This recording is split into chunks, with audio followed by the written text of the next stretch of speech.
Hello, and welcome to another stock analysis on Stock Market Palantir. Don't forget to subscribe and drop your comments. Now, let's go hear our analysts. Welcome to the Stock Market Palantir. Today, we are going to talk about INTC. Intel Corporation has completed one of the most astonishing market reversals we've seen in a long time. After what felt like just an endless, tumultuous period where the stock dipped as low as $17, Intel surged dramatically. It has solidly reclaimed that $40 to $44 range by the close of 2025. This wasn't a gentle uptick. This was a move driven by just colossal trading volume. Right, and the volume data is, I think, the first alarm bell we really have to address. We saw these extraordinary sustained spikes, particularly in the run-up through November and December. For instance, you look at December 2nd, it saw over 75 million shares trade hands.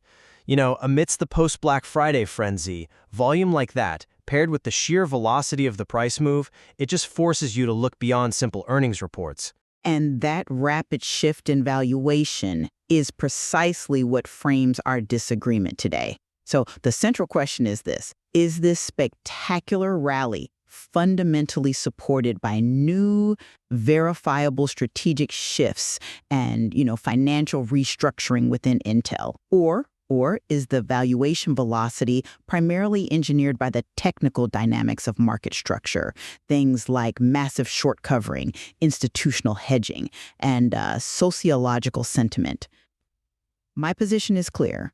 I believe this resurgence reflects a valid, long-term strategic and financial turnaround that has established a solid, defensible new valuation floor. See, I come at it from a fundamentally different angle. While I'll concede the strategic narrative is, of course, necessary for survival, I maintain that the current level and, crucially, the speed of this valuation gain are technical artifacts. We are witnessing a battleground stock where market mechanics, specifically heavy algorithmic trading, gamma-driven hedging by market makers, and these powerful, often irrational sociological forces are disproportionately influencing the near-term price action. They're pushing it way ahead of any verifiable financial reality. Okay, well, let's lay out the case for the fundamental shift then. The 2025 recovery is built upon what I define as the turnaround trinity of, verifiable catalysts. First, you have the historic $5 billion investment from NVIDIA, and they purchased shares at a significant premium, $23.28 per share. That move alone represents a profound strategic validation from Intel's largest potential competitor. Second, we have the widely rumored but strategically crucial foundry agreement with Apple. This rumor, if it's true, serves as the essential stamp of approval for their high-stakes 18A process node. And finally, the successful balance sheet stabilization achieved through the strategic, non-dilutive divestitures of significant portions of Altera and Mobileye. And you should also consider the corporate resilience here. Management consciously avoided executing a dilutive or confidence-shattering reverse stock split during that downturn. That signals a deep conviction in their underlying tangible book value, even when the market was pricing them for death. I'm sorry, but I just don't buy that the Trinity alone justifies the velocity from $30 to $40 in a matter of weeks. The price action is telling a completely different story about how this stock moves, and frankly, who is responsible for that momentum. My position rests heavily on the market mechanics.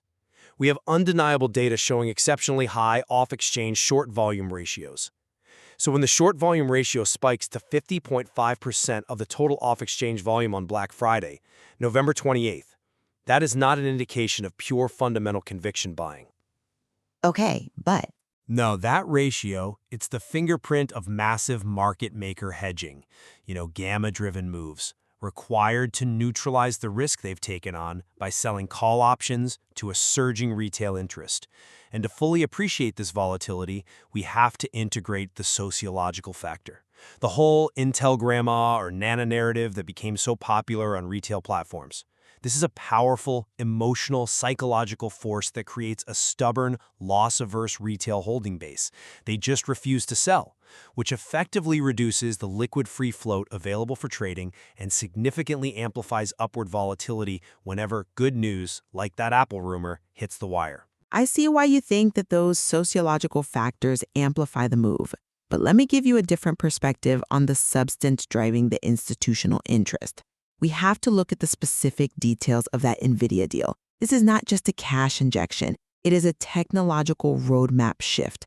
The $5 billion investment facilitates the joint development of x86 RTS SoCs. I mean, this is a profound move that fundamentally repositions Intel as a potential viable alternative in the data center and AI landscape against AMD and TSMC. For NVIDIA, taking this stake establishes Intel as a crucial geopolitical hedge against supply chain risks coming from Asia. When you have a behemoth like NVIDIA committing $5 billion at a premium price, it validates the entire direction of IDM 2.0. In the Apple rumor, while yes, it's forward dated to 2027 and estimated at only 15 to 20 million lower-end M-series chips annually, it's even more important for its symbolic value. That contract, if finalized, removes the single most significant skepticism from the bear case, which is execution risk on the 18A process node. Getting that stamp of approval from the most demanding chip consumer on the planet validates the entire manufacturing roadmap for the rest of the industry. That is a compelling argument about the long-term geopolitical and technological validation, I'll give you that. But strategically sound decisions don't always translate into immediate shareholder value. And that brings me directly to the financial cost of this turnaround. We celebrate the financial maneuvering, but let's be honest about the true cost of these divestitures. The $4.46 billion in proceeds from the Altera sale. Sure, it provided necessary non-dilutive capital for CapEx, yes. But Intel acquired Altera in 2015 for $16.7 billion. Selling a large stake at a valuation of around $8.75 billion represents a staggering destruction of shareholder value over a decade. It was less a strategic victory and more a desperate, necessary measure to secure liquidity during a crisis.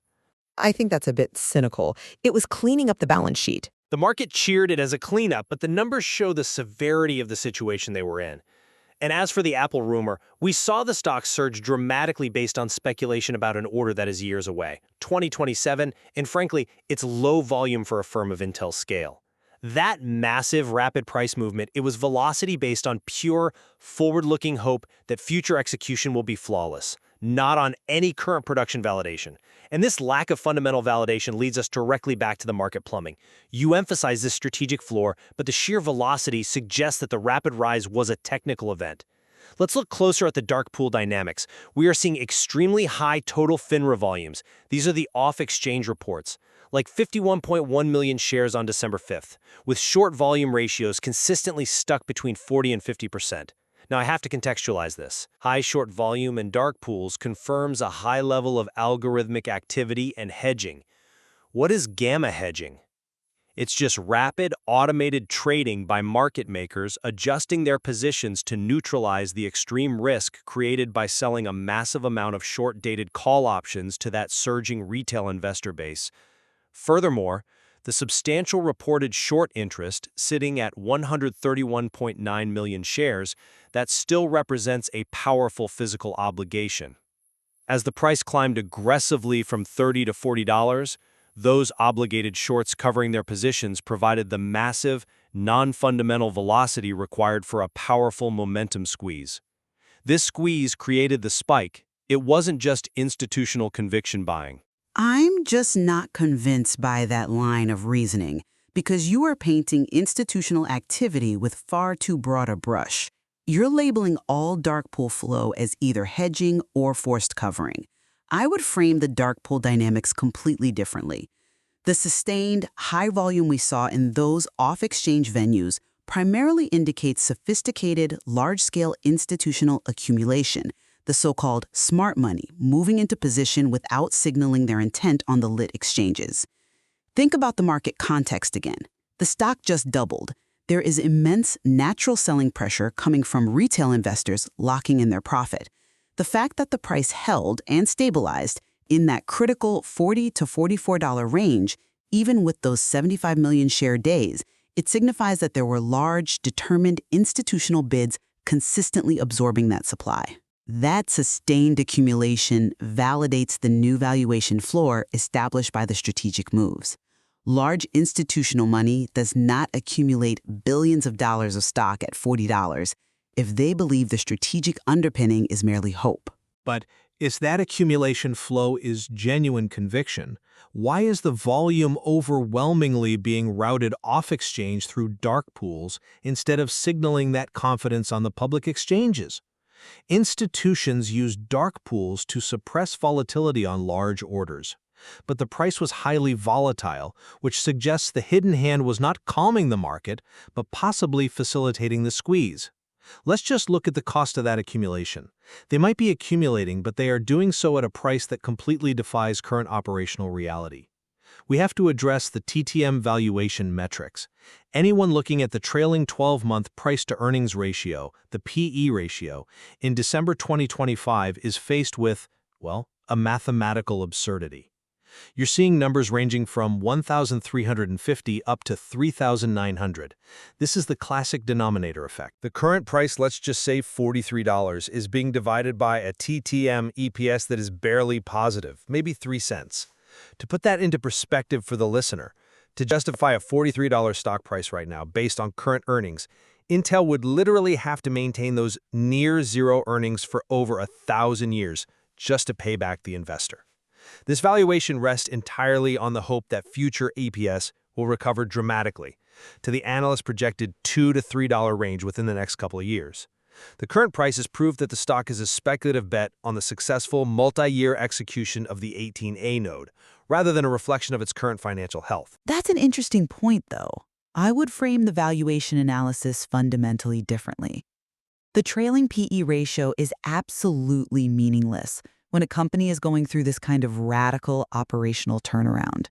It's a backward-looking metric attempting to measure a future-looking narrative. What is genuinely relevant is that the underlying business has successfully stabilized and found a floor. The Q3 2025 report showed clean operating numbers stabilizing across key divisions. The Client Computing Group, CCG, was up 5% year over year, and while the Data Center and AI Group, DCAI, showed flat revenues, it achieved a 29 percentage point improvement in operating margins. The business is executing its plan to stop the bleeding. But the margins were still low. They were improving. And furthermore, the market consensus has shifted to align with the strategic backing. Top analysts, like those at Benchmark, issued a buy rating with a $43 price target that aligns perfectly with where the market settled. This confirms that institutions believe the downside risk is capped not just by the turnaround plan, but by the combined strategic force of the NVIDIA partnership and supportive U.S. government policy on domestic manufacturing. You are relying on a metric that is structurally incapable of capturing the value of a successful pivot. So in summarizing my position, the evidence of the turnaround is just too comprehensive and too strategically backed to be dismissed as mere technical noise. The fact is, Intel engineered a remarkable survival mechanism. The confluence of massive, non-dilutive financing from the Altera and Mobileye divestitures, the crucial technology validation implied by the Apple rumor for the 18A node, and the unprecedented $5 billion strategic partnership with NVIDIA. They have successfully rebranded Intel. The company has moved from being viewed as a broken legacy chipmaker to the indispensable government-backed underdog, and that fundamentally justifies the significant institutional repositioning and the new valuation floor we saw established in Q4 2025. My concern remains rooted in the physics of the market structure. While the strategic narrative is undeniably powerful, I think the spectacular velocity we witnessed in December 2025 confirms that the stock's current price is heavily influenced, and I would argue inflated, by temporary technical mechanisms. The extreme PE anomaly is the market screaming that this valuation is based on an almost perfect execution scenario fueled by gamma hedging and the powerful sociological resilience of that retail base. The stock's future depends entirely on the flawless execution of the 18A node, a multi-year, multi-billion-dollar bet. It's a risk that the current $40+ valuation has priced in almost perfectly, leaving very, very little margin for error if the smallest strategic slip occurs. Ultimately, Intel Corporation represents one of the most complex case studies in the modern market, where narrative, institutional accumulation, and technical dynamics all intersect in ways that are, well, they're difficult to untangle. Leaving the final outcome dependent on that flawless execution and whether the technical floor can hold while the fundamental story manages to catch up to the current price. Thank you very much for hearing us. Let us know in the comments what is your opinion and if you want us to analyze other stocks. Don't forget to subscribe to the Stock Market Palantir channel to catch up with more stock insights, and see you in the next video.